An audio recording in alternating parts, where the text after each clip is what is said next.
Hi, this is Yafi Lvova, registered dietitian nutritionist with Baby Bloom Nutrition, and today we're talking about sugar. What is sugar? Well, it seems like a simple question. What is sugar? It's that white stuff that comes in the container that sometimes we pour on our cereal, but we shouldn't, or our oatmeal, or put in your coffee.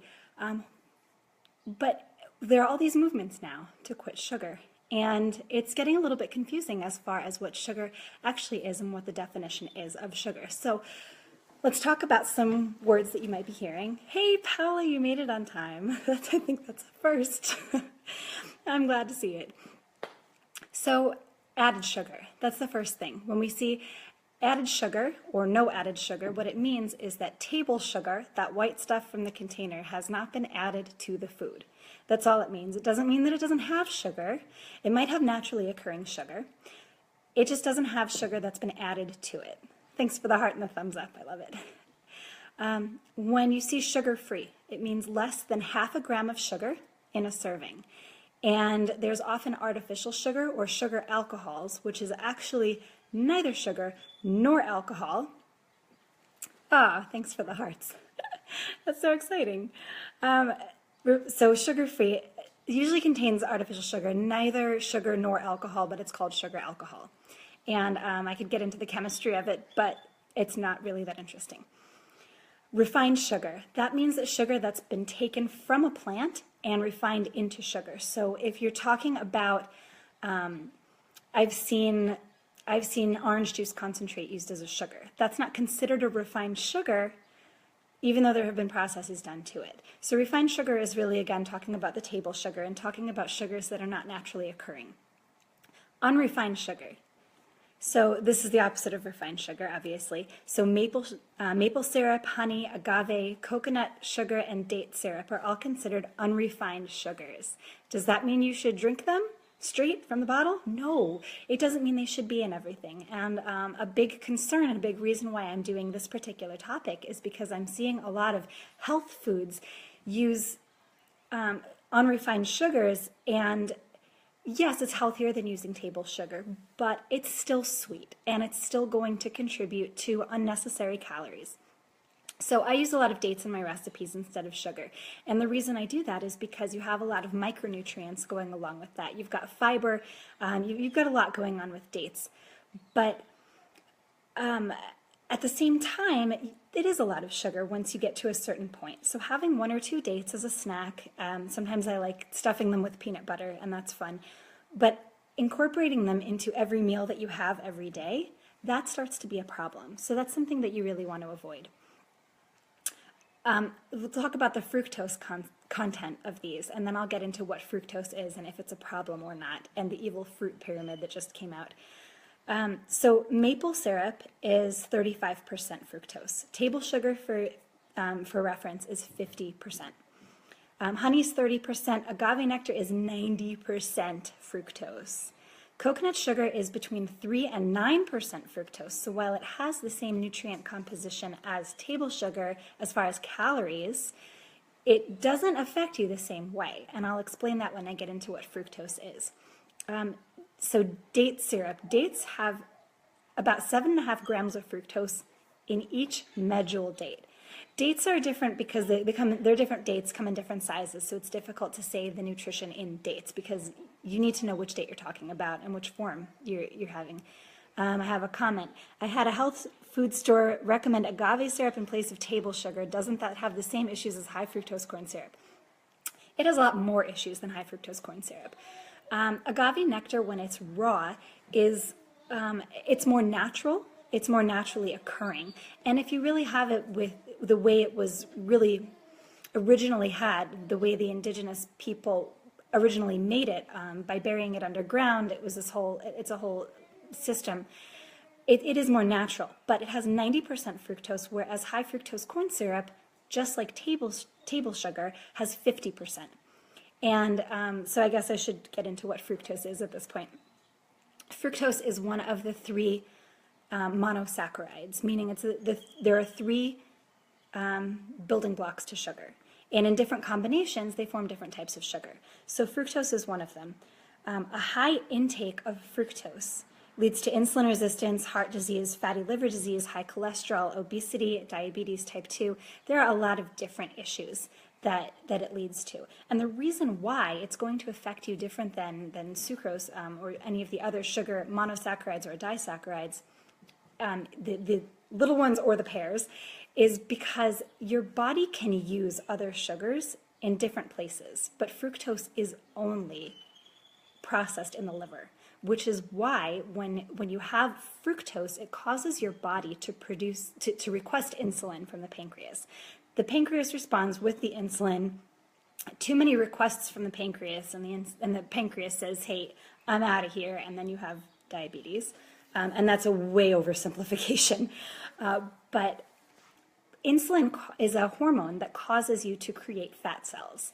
And that's why, another oversimplification, but that's why in the end increased sugar causes fat, because insulin tells your body to create triglycerides and to store fat. So when this is going on and it's isolated in the liver, your body is going to create fat in the liver, which can lead to non-alcoholic fatty liver disease, as well as other complications. That's the issue with fructose. So I mentioned the evil fruit pyramid, and I don't even want to glorify it by telling you who came up with this. I will tell you that it has no scientific backing. The people who put out this fruit pyramid have made a hierarchy of fruits. And it looks like our old food pyramid that we used to have, where on the bottom are the fruits that you should have all the time, the middle is sometimes fruits, and the top is special occasion fruits, which makes me laugh. And I'll give you an example. Banana is a special occasion fruit, so you're allowed to have a banana on your birthday. Yeah, this makes no sense at all. And it has a lot of the nutrition world up in arms, and the people who are up in arms about it actually do have educations and can see that they are putting a red apple on the same level as Coca-Cola and saying, this is insane, this is crazy. So let's get into that, the red apple versus Coca-Cola. Yeah, Lakita says, what? Yes, it's insane.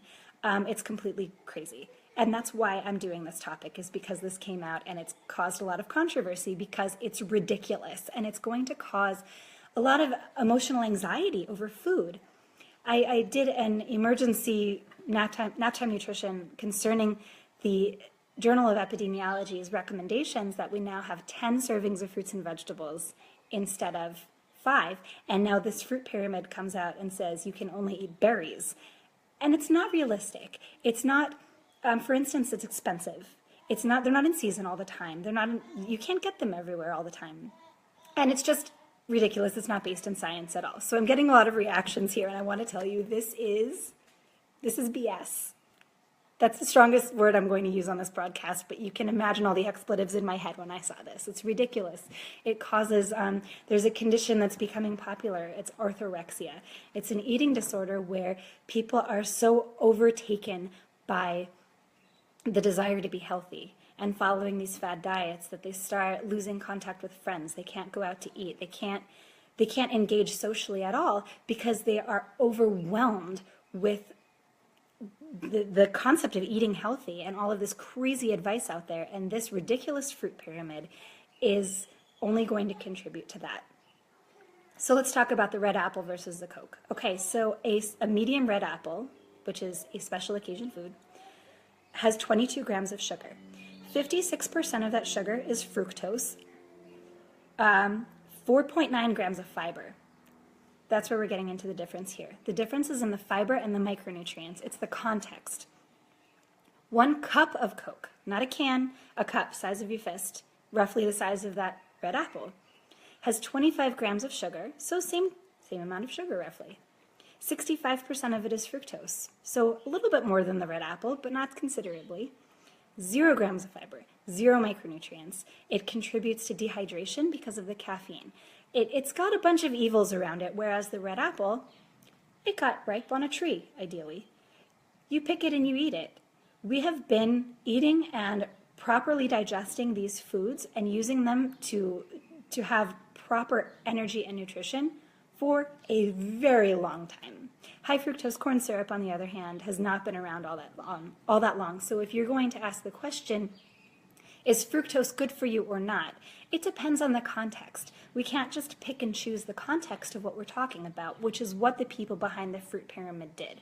They just picked the amount of sugar and the amount of fructose and said, based on this data, it's bad for you and you should only have an apple once a year. It's ridiculous. You have to look at the context of the diet. So getting back to our vocabulary, things that you might be hearing, I want to talk about GI and GL, glycemic index and glycemic load. Okay, I have a comment. The amount of fiber is so essential to other dietary needs as well, right? So the apple has more than just the sugar to offer to the diet. Yes, that's exactly what I'm saying. The apple has a lot to offer. The apple has usable energy. It's going to contribute to, I can't even conceptualize comparing the nutrition in a red apple to Coke and having to defend that a red apple is better for you than a cup of Coca-Cola. This is what has happened that I'm sitting here talking about this. This is insane. So glycemic index and glycemic load. These are kind of, it's not a fad. You might hear Daniel crying. He does have someone with him. It does come from some information, and I'll tell you where it came from. Glycemic index and glycemic load are ways to figure out how a particular food is going to affect the body as far as a sugar spike and the subsequent fall. So they do have their limitations. Glycemic index, if a food is 10 or lower on the glycemic index, it's considered low glycemic index. And if it's 20 or higher, it's considered high. Well, hey, Steph. When a food is high glycemic index, we're still talking about no context here. You're talking about an individualized food, and you're not talking about what you're having with it, for example. And that makes a huge difference. If you're eating an apple or if you're eating an apple with a steak, it's going to have a very big difference on your body. So the limitation of glycemic index is that it's not even in a serving size. Watermelon is a high glycemic index food, but the amount of watermelon you'd have to eat to get that glycemic index of 72 is 5 cups of watermelon. And I can't say I don't know anyone who would do that. I mean, if you've ever seen my husband eat watermelon, it's more like, I really should video it, it's insane. So he might be getting that. But it's not normal for someone to eat that amount of watermelon in one sitting. So we're going to throw that out. It's not a usable measurement. So the glycemic load of watermelon, because it does take into account an actual serving size, which is 1 cup, it's low. It's 7.21. Oh, Paula says her daughter could eat that much. Yeah, some people could, but you probably aren't going to just have watermelon. You're going to have a meal with it, which throws off the whole math of the glycemic index. Glycemic load also has no context because, again, we're looking at individual foods. It measures the amount of carbohydrate, and that's going to measure how it's going to affect your body, if it's going to cause a blood sugar spike and a crash. So you can use these as tools for maintaining a healthy diet or for weight loss, but they're not ideal because the measurements are they're limited. They're limited to context of the diet. So if you're going to sit down and you're going to eat 5 cups of watermelon and that's it for the hour before and the hour after, then yeah, sure, use that measurement. You shouldn't do that. What else? Moral of the story: eat from the ground. Generally, if it comes from the ground and it's not processed, it's pretty good for you. There are, obviously, I mean, magic mushrooms, they also come from the ground, but you know what I'm talking about. And I love the quote from Michael Pollan, which I say often, eat real food, not too much, mostly plants. And it comes back to that. So that's where I am with the fruit pyramid. Throw it out. It's absolutely insane. Fruit is good for you. We're aiming now for 10 servings per day of fruits and vegetables. Yeah, I knew you'd like that comment, Lakita. We're aiming now for 10 servings of fruits and vegetables per day, and that's a lot. So we're not going to demonize fruit. It's insane. So enjoy your apple. Have your Coke sparingly, if at all. And please comment below with your comments, questions, experiences, pictures of magic mushrooms. Thank you, Lakita. And I'll see you right back here next week for Naptime Nutrition. I do not yet have a topic, so I am open to suggestion.